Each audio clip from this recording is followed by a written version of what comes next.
The Spanish conquest of the Inca Empire was one of the most important campaigns in the Spanish colonization of the Americas. After years of preliminary exploration and military skirmishes, 168 Spanish soldiers under Francisco Pizarro and the native allies captured the Sapa Inca Atahualpa in the 1532 Battle of Cajamarca. It was the first step in a long campaign that took decades of fighting but ended in Spanish victory in 1572 and colonization of the region as the Viceroyalty of Peru. The conquest of the Inca Empire led to spin-off campaigns into present-day Chile and Colombia, as well as expeditions towards the Amazon basin. When the Spanish arrived at the borders of the Inca Empire in 1528, it spanned a considerable distance, extending southward from the ANC's Maya, which is now known as the Pacha River, in southern Colombia to the Maule River in Chile, and eastward from the Pacific Ocean to the edge of the Amazonian jungles. The empire covered some of the most mountainous terrain on Earth. In less than a century, the Inca had expanded their empire from about 155,000 square miles or 400,000 square kilometers in 1448.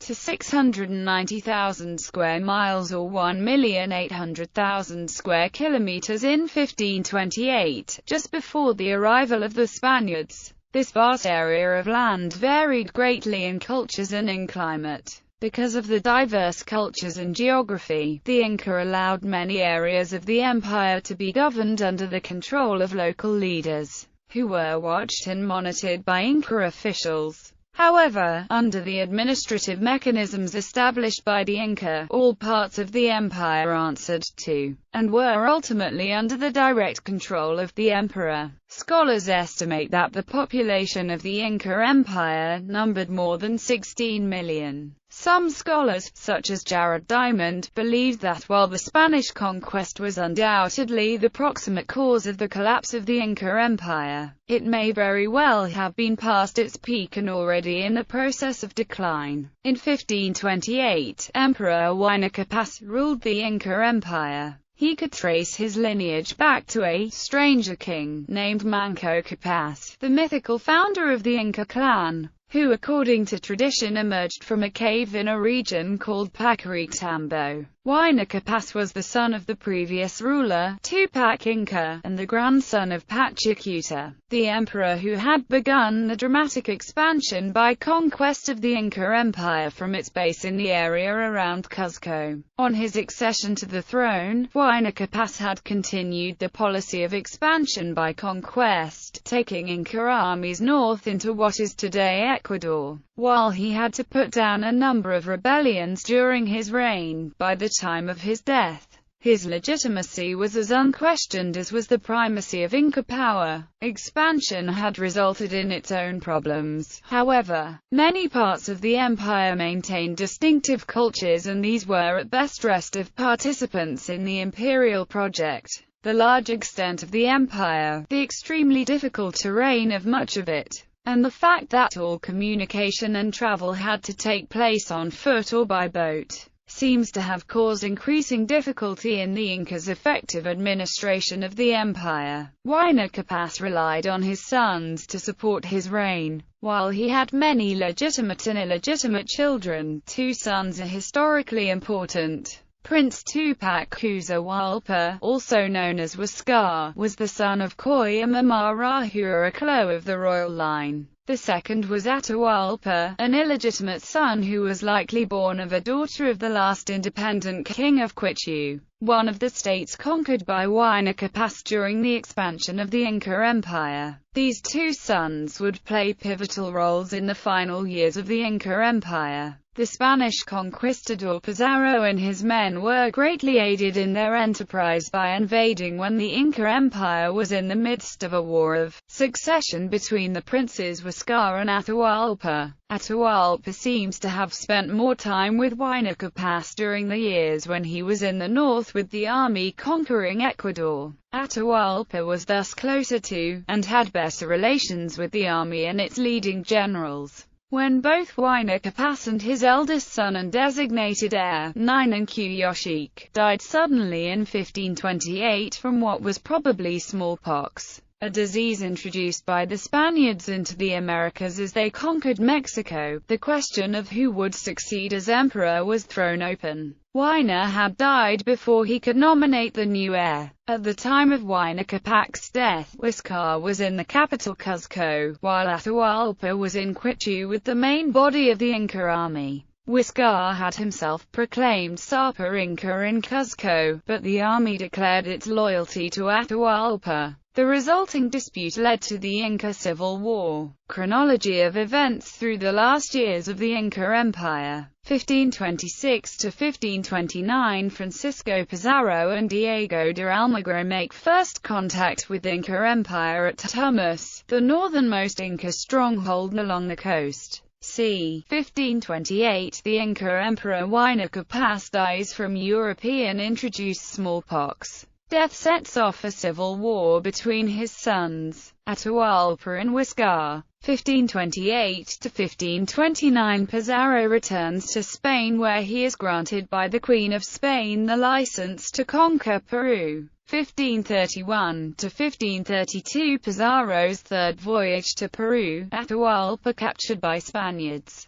1533, Atahualpa is executed. Almagro arrives. Pizarro captures Cuzco and installs 17-year-old Manco Inca as new Inca emperor. 1535, Pizarro founded the city of Lima. Almagro leaves for Chile. 1536, Gonzalo Pizarro steals Manco Inca's wife, Cura Olcolo. Manco rebels and surrounds Cuzco. Juan Pizarro is killed, and Inca general Quizo Yupanqui attacks Lima. 1537, Almagro seizes Cuzco from Hernando and Gonzalo Pizarro. Rodrigo Orgón sacks Vicos and captures Manco Inca's son, Tichucuza. Manco escapes and flees to Vilcabamba, which became the capital of the Neo-Inca state. 1538, Hernando Pizarro executes Diego de Almagro. 1539, Gonzalo Pizarro invades and sacks Vilcabamba. Manco Inca escapes, but Francisco Pizarro executes Manco's wife, Cura Olcolo.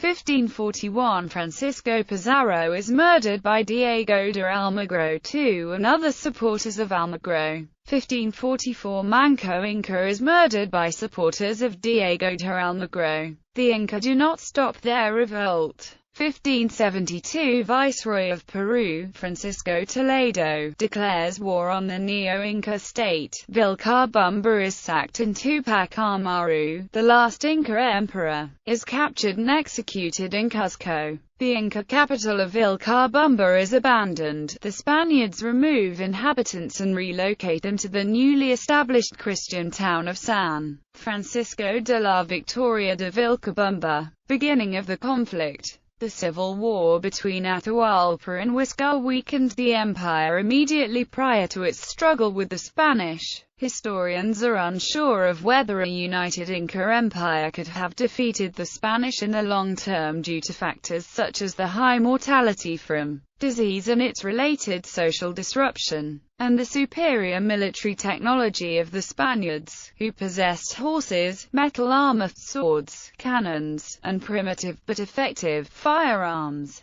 Atahualpa appeared to be more popular with the people than his brother, and he was certainly more valued by the army, the core of which was based in the recently conquered northern province of Quito. At the outset of the conflict, each brother controlled his respective domains, with Atahualpa secure in the north, and Huáscar controlling the capital of Cuzco and the large area to the south, including the area around Lake Titicaca. This area had supplied large numbers of troops for his forces. After a period of diplomatic posturing and jockeying for position, open warfare soon broke out. Huáscar seemed poised to bring the war to a rapid conclusion, as troops loyal to him took Atahualpa prisoner while he was attending a festival in the city of Tumibamba. However, Atahualpa quickly escaped and returned to Quito. There he was able to amass what is estimated to be at least 30,000 soldiers. While Huáscar managed to muster about the same number of soldiers, they were less experienced. Atahualpa sent his forces south under the command of two of his leading generals, Chalcachima and Quisquis, who won an uninterrupted series of victories that soon brought him to the very gates of Cuzco. On the first day of the battle for Cuzco, the forces loyal to Huáscar gained an early advantage. However, on the second day Huáscar personally led an ill-advised, surprise attack, of which the generals Chalcachima and Quisquis had advance knowledge. In the ensuing battle Huáscar was captured, and resistance completely collapsed. The victorious generals sent word north by Chasqui messenger to Atahualpa, who had moved south from Quiché to the royal resort springs outside Cajamarca. The messenger arrived with news of the final victory on the same day that Pizarro and his small band of adventurers, together with some Indian allies, descended from the Andes into the town of Cajamarca. Arrival of Pizarro. Francisco Pizarro and his brothers were attracted by the news of a rich and fabulous kingdom. They had left the then impoverished Extremadura, like many migrants after them. In 1529, Francisco Pizarro obtained permission from the Spanish monarchy to conquer the land they called Peru. According to historian Raúl Porras Baranchi, Peru is not a Quechuan nor Caribbean word, but Indo-Hispanic or hybrid, unknown to Pizarro, as he was lobbying for permission to mount an expedition. His proposed enemy was being devastated by the diseases brought to the American continents during earlier Spanish contacts. When Pizarro arrived in Peru in 1532, he found it vastly different from when he had been there just 5 years before. Amid the ruins of the city of Tumbes, he tried to piece together the situation before him, from two young local boys whom he had taught how to speak Spanish in order to translate for him. Pizarro learned of the civil war and of the disease that was destroying the Inca Empire. After 4 long expeditions, Pizarro established the first Spanish settlement in northern Peru, calling it San Miguel do Pura. When first spotted by the natives, Pizarro and his men were thought to be Viracocha or gods. The Indians described Pizarro's men to the Inca. They said that Capito was tall with a full beard and was completely wrapped in clothing. The Indians described the men's swords and how they killed sheep with them. The men did not eat human flesh, but rather sheep, lamb, duck, pigeons, and deer, and cooked the meat. Atahualpa was fearful of what the white men were capable of. If they were Runaquicashik or destroyers of peoples, then he should flee. If they were Viracocha Runa Alachak or gods who are benefactors of the people, then he should not flee, but welcome them. The messengers went back to Tangarala, and Atahualpa sent Cincanchera, an Orejon warrior, to the Spanish to serve as an interpreter. After traveling with the Spanish, Cincanchera returned to Atahualpa. They discussed whether or not the Spanish men were gods. Cincanchera decided they were men because he saw them eat, drink, dress, and have relations with women. He saw them produce no miracles.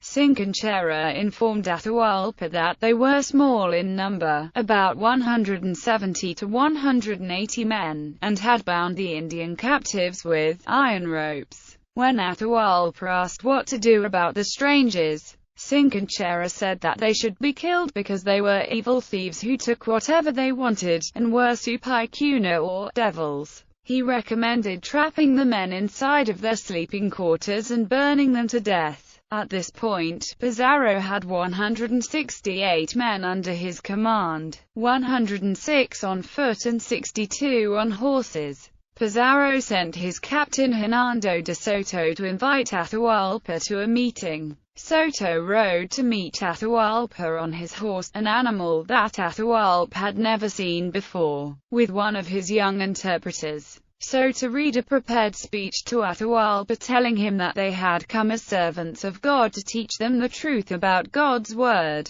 He said he was speaking to them so that they might lay the foundation of concord, brotherhood, and perpetual peace that should exist between us, so that you may receive us under your protection and hear the divine law from us, and all your people may learn and receive it. for it will be the greatest honor, advantage, and salvation to the man." Atahualpa responded only after Hernando Pizarro arrived. He replied with what he had heard from his scouts, saying that Pizarro and his men were killing and enslaving countless numbers on the coast. Pizarro denied the report, and Atahualpa, with limited information, reluctantly let the matter go. At the end of their meeting, the men agreed to meet the next day at Cajamarca.